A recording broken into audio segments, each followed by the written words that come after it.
You are listening to Community Comment. Here's our host, Kevin Haugen. Well, thank you very much, and good afternoon. Welcome into today's Community Comment. Again, I am your host, Kevin Haugen.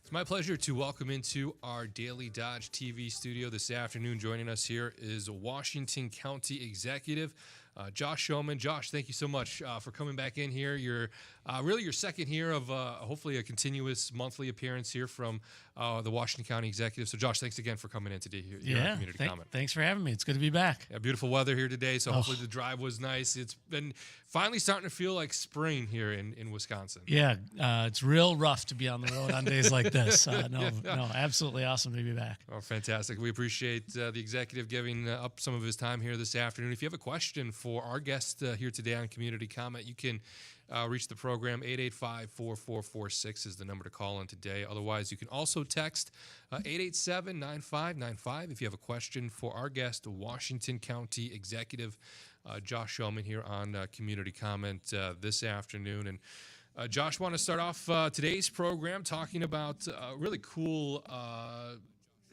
series that has been going on. It's the first time I had heard about this, thanks to the folks at Washington County for sending over some topics to talk about today and give me the opportunity to dive into this. And I got to set some time aside to go through and watch this series. Essentially, it's called Uniquely Wisconsin. And Josh, you have some background experience with this program, so I will turn it over to you and talk about kind of what this series is and your role in this video series. Yeah, absolutely. Well, thanks for giving me the chance. It's been a lot of fun. The project has been really rewarding because it's about the people. Yeah. And so I'm sure you've heard of Discover Wisconsin. Correct. So their parent company, Discover Media Works, is the company that's now helping us put on Uniquely Wisconsin. And the story goes something like this.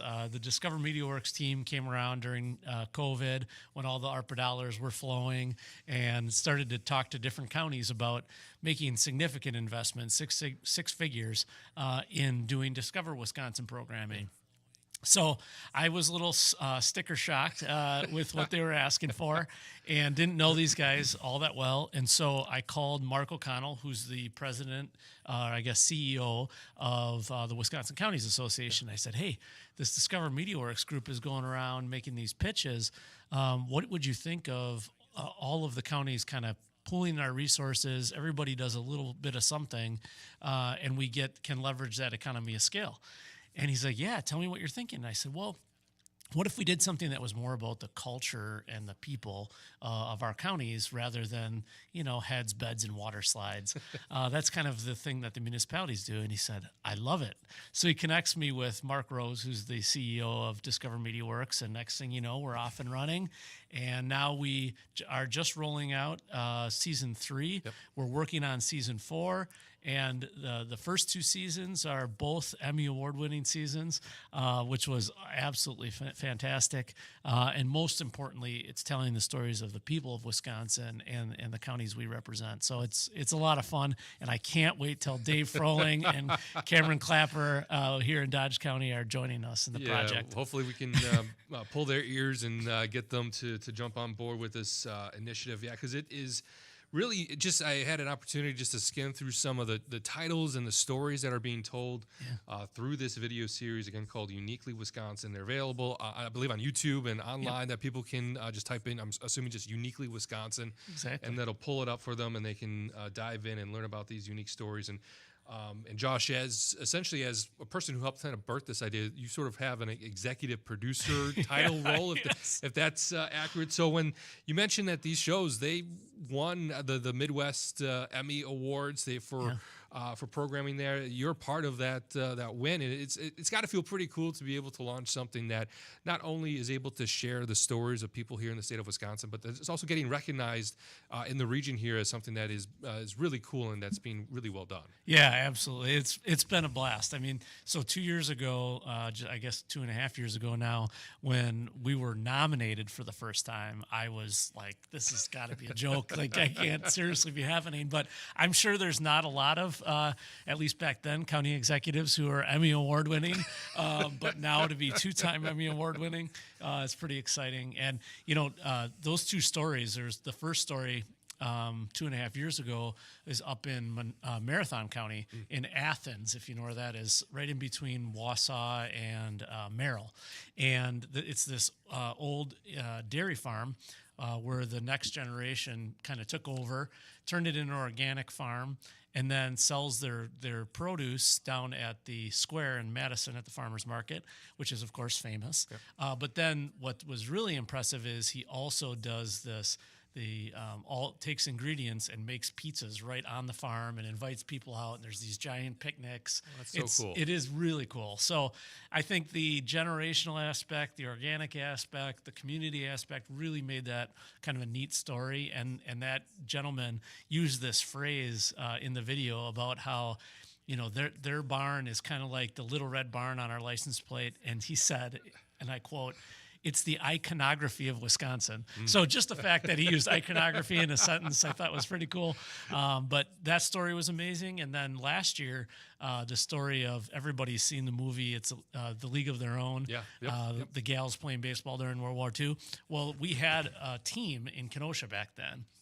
And so this was the story of that team, and the ladies came back, and there's one who's just the spicy old woman who's rifling the ball back and forth in the video. It was so much fun, and my fellow colleague, County Executive Sam Kirkman, was just presented her Emmy Award for her county just a couple weeks ago. So lots of fun, and most importantly, we get to highlight and elevate the people of Wisconsin, which, when this started all with COVID, everybody was isolated and going through some tough times, and to be able to lift people up this way, pretty darn awesome. Yeah, that's fantastic. Can you give us a bit of a what's season 3 focus on with Uniquely Wisconsin? So 5 new counties and 15 new stories. There will be a lot of exciting stuff, and we're already working on season 4. Actually, Washington County is coming in again, and volunteer fire, which is near and dear to so many people's hearts. Lots of families all throughout the state of Wisconsin who've been part of that. We're just now starting to put the pieces of that story together in Washington County, and I'm confident that one of the counties this year will be working hard to get 3 Emmys in a row. I was going to say that's a high bar to continue to meet every year. Yes, yeah. Well, it makes it easy as executive producer to go to these other counties. Dave Froling, I'm looking at you and saying, "Hey, every year we've done it, we've won an Emmy." I'm just saying. You want to keep that trend going and being a part of that success story. But that's really cool that this opportunity is out there for counties, again, to showcase a different side of what makes them unique about in the state of Wisconsin here. So, and as executive producer, do you have? I'm curious just as what your role entails. Is this looking at the material that's being presented here, or looking at sort of final? What is your role during that process? Well, it's an unpaid volunteer role, so they're doubling my salary next year. It really was kind of because I was really my idea, and then all these counties took the idea and made it into amazing reality, right? And the Discover MediaWorks team, they've been so awesome. Reagan in particular, I got to give her a shout out. The directing work that she's done, bringing these stories to life, it's just so cool. But so as executive producer, basically my job is to go and talk to guys like Cameron and Dave and counties all throughout the state, and try to convince them that it's pretty cool to win an Emmy and they should do it too. But really talk to them about elevating the stories of people. We joke about the Emmys and so forth, but really I don't ever want it to lose focus on the people of Wisconsin, the people of our counties, because it's what makes county government a little bit different.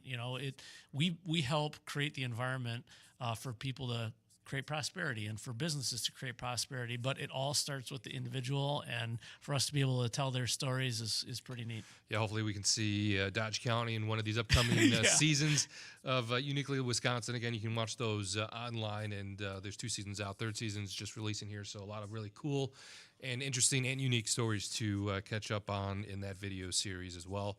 Again, our guest here on Community Comment today, Washington County Executive Josh Schoemann. I want to pivot here to talk about a really cool program that's being offered in Washington County. That started off, again, you talked about ARPA dollars being a part of that process with Uniquely Wisconsin. Essentially, ARPA dollars, for those who don't necessarily know off the top of their heads, it stands for American Rescue Plan Act funds right. or dollars, Yep. which was given out to counties, municipalities here throughout the country to help reinvigorate local economy and help things during that difficult time with COVID a couple years ago. And a lot of times, counties set aside funds for certain housing or certain projects and certain things to help revitalize their local community. And Washington County did something really cool with their chunk of change that they got from the ARPA dollars. And I will, again, hand it over to you, Josh, and just fill us in maybe on some of the backstory of this program. It's called Heart and the Homestead. Essentially, what is that all about? Yeah. So the irony of all of this is I called every Republican legislator in Wisconsin and advocated not to have ARPA. Then lo and behold, it passes, of course. President Biden and the majorities at that time were Democrat. And so it passes.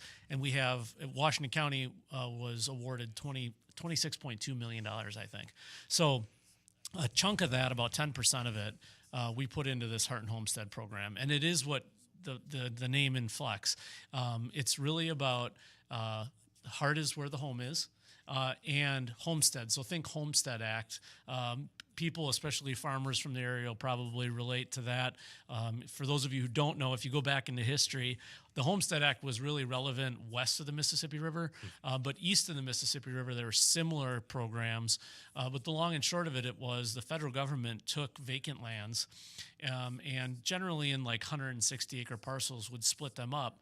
And for pennies on the dollar, my family, going 7 generations back, right across the county line in Neno, they took advantage. 160 acres in today's dollars, I think it's like $6,000 total. It's quite the deal in today's dollars. In today's dollars, yeah. So I always tell people I'll give you 60. But long story short, so you'd pay this small amount of money. You'd have to live on the property for 5 years, work the property, pay your taxes, build a home. And if you did those things in 5 years, the property was yours. So this is a similar idea. And then it takes pieces of, post-World War II America. So the VA loan, which of course was service to the country first, and then you get a benefit. Well, less than 1% of the population today serves in the military. So what we did was we decided to take the down payment of a house, and we do the incentive or the dollars first, and then the service second. So what it is it's up to $20,000 or 10% of the cost of a home. If you qualify for a mortgage traditionally through any lending institution, you will qualify for our program. And say you are lucky enough to be one of the folks who applies and receives one of these incentives, you can earn it back in one of 3 ways. You can, of course, pay it back, 0% interest, just pay it as you can.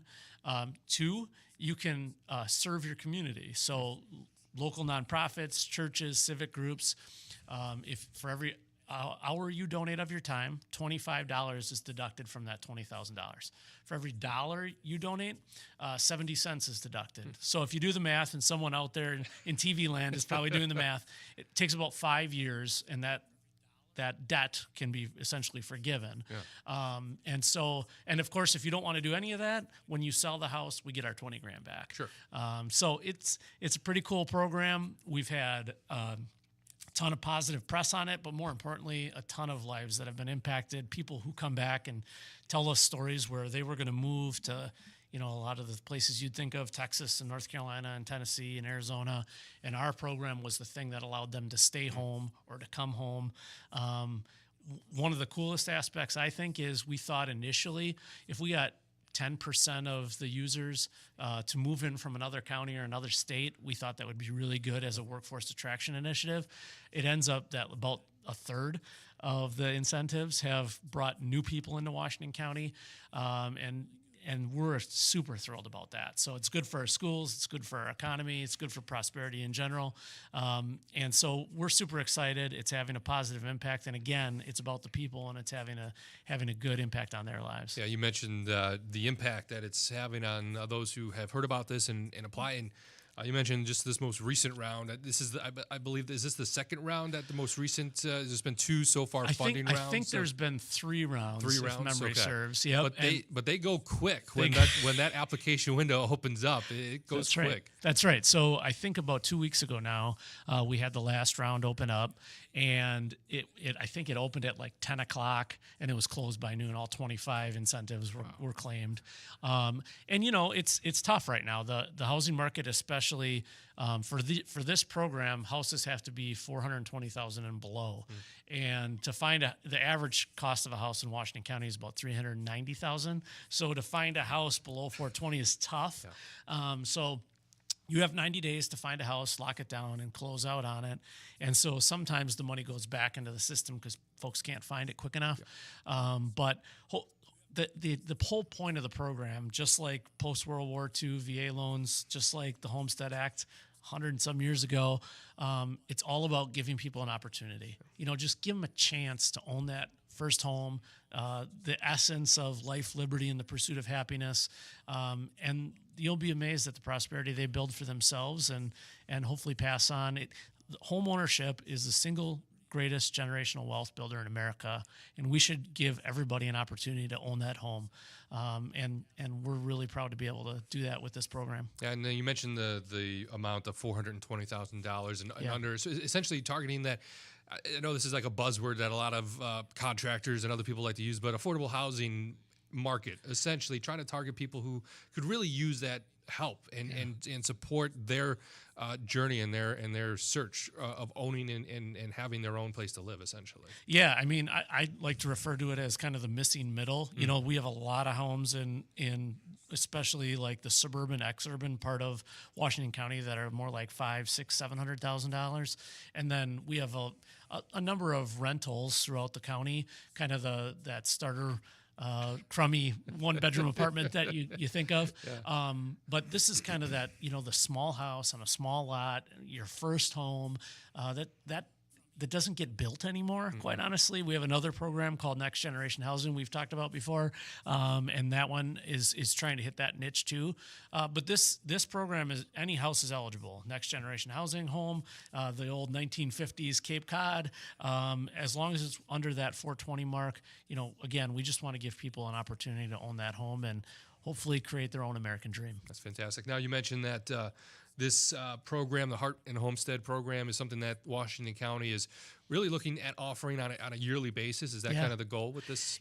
So to your point earlier, we took about $2.5 million of our ARPA money, allocated it to this program. You can do the math on your own of how many incentives that left us with. Yeah. But then the county board just recently approved an allocation of about $500,000 a year to continue the program moving forward. And so I'm hopeful that we'll get local employers and maybe additional injections of money as we sell properties or do better on investments or something like that, and we're able to really give more and more families and individuals opportunities to earn that American dream. Yeah, and I think you mentioned that in the next couple of years that the county board will then re-look at this and kind of go from there and see what if again maybe increase the amounts or lower it down a little bit, but essentially kind of gauge after a couple of years where things are at and kind of go from there. With this. Thanks for bringing that up, Kevin, because it's an important point, and I want to make sure everybody knows this. This is unheard of. In Washington County, we have started a program that we've sunsetted, which means we're going to end a government program. So in 2028, that'll be the first time the county board takes a look at does this need to continue? I mean, the long and short of it is when you look at kind of the demographics and what does the next decade look like, we think the housing crunch that we're experiencing now probably ends somewhere around 2032. And so we anticipate this program will end at about the same time. Both this one, our Next Generation Housing program as well, and then we have a separate program called Conservation and Heritage that we wanted to tie together with these two. And the way that program works is for every acre we develop with Next Generation Housing, we're also trying to save an acre. So whether it's saving farmland with land easements or whether it's saving some green space along some of our lake shores, our goal is to kind of keep a balance between that rural the rural environment that everybody likes about Washington County, but also give people a chance to own a home for the first time. So it's a balancing act, but government programs that are going to end. Can you believe it? It does happen. It will happen. It does, It does exist. Yes. Real quick, back to the Heart and Homestead program. Is there a website that people can go to learn more? And how does the county go about announcing that window of application when people can apply and get their names in for potential funding here? Yeah. So washcowisco.gov, WASHCOWISCO.gov. You can just go there, and then when you're scrolling through in our community development section of our website, that's where you'll find all the information about next generation housing, this program too, and actually all three programs that I mentioned: next generation housing, Heart and Homestead, and conservation and heritage. And you can dive in for more information. The best way to get connected to Heart and Homestead is through your local realtor or your local mortgage lender. We've got strong ties with both of those communities. They're the ones who are in the field every day. And so most of our referrals have actually come from our partners in real estate or in mortgage lending. Great, fantastic. And I just want to quickly talk about housing in general. It really feels like Washington County is doing everything it can to make sure that there are opportunities for those out there looking for an option for housing and being able to afford their house, but also keeping what makes this part of the state so unique. And that's that rural component you mentioned with that rural and the rural... conservation and heritage. There it is. Thank you. I'm just trying to remember it, and I could not. But talk about how important it is that Washington County is making that a point of preference for them when they are moving forward with these ideas and making sure that they're having these options and programs available for people in the county. Yeah, so I'm two things. One, and I know you kind of grew up outside of Hartford, as did I, and raised my family outside of Hartford. You know, there's a real strong desire to see it stay more ex-urban, rural, as well as, so you got a lot of suburbanites, ex-urbanites who want that. And then you have a lot of farmers, and farmers are struggling mightily, right? Especially the dairy industry. It's tough out there, all farming.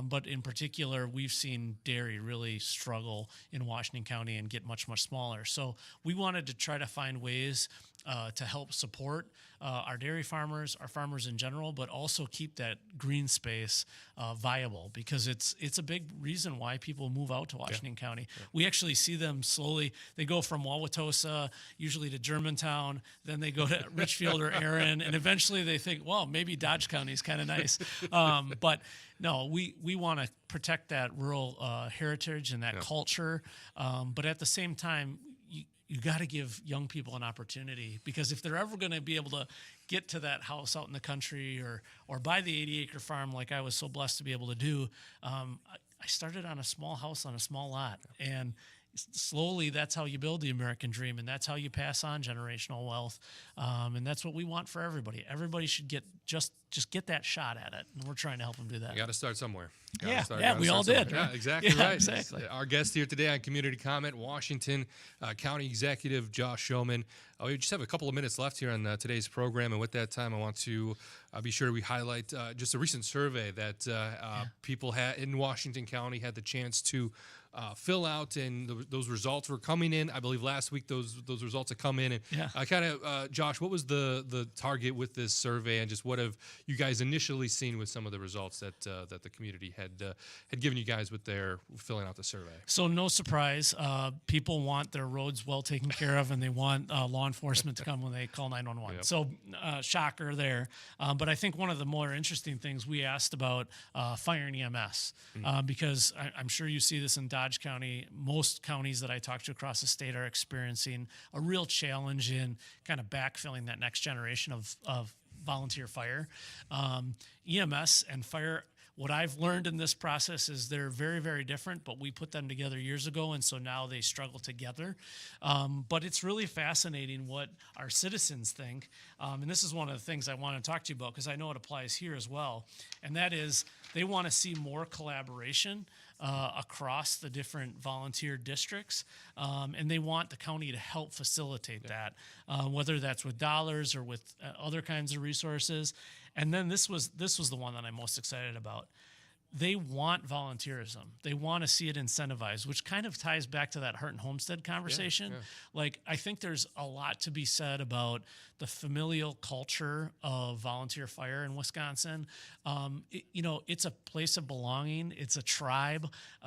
So many families over generations have benefited from that, and of course, then it helps people in their most vulnerable time of need. And so we will definitely be investigating now ways that we can proliferate that awesome tradition here in Wisconsin of volunteer fire, and at the same time trying to figure out how do we provide small and effective and efficient emergency medical services, EMS, ambulance. It's going to be a balancing act, but I'm pretty excited that the people of Washington County, about almost 60% of respondents said incentivize volunteer fire. We appreciate those guys. They do amazing work, and we should incentivize that work. Yeah, I'm sure we'll bring this topic up again here down the road with our guest here today. Again, Washington County Executive Josh Schoemann here joining us on Community Comment today. Josh, thank you again so much for coming in and talking with us today. Well, thanks for having me, and hello from your neighbors over in the east in Washington County. Fantastic. Well, again, I want to thank our guest, Washington County Executive Josh Schoemann here on Community Comment this afternoon, and that will do it for today's Community Comment.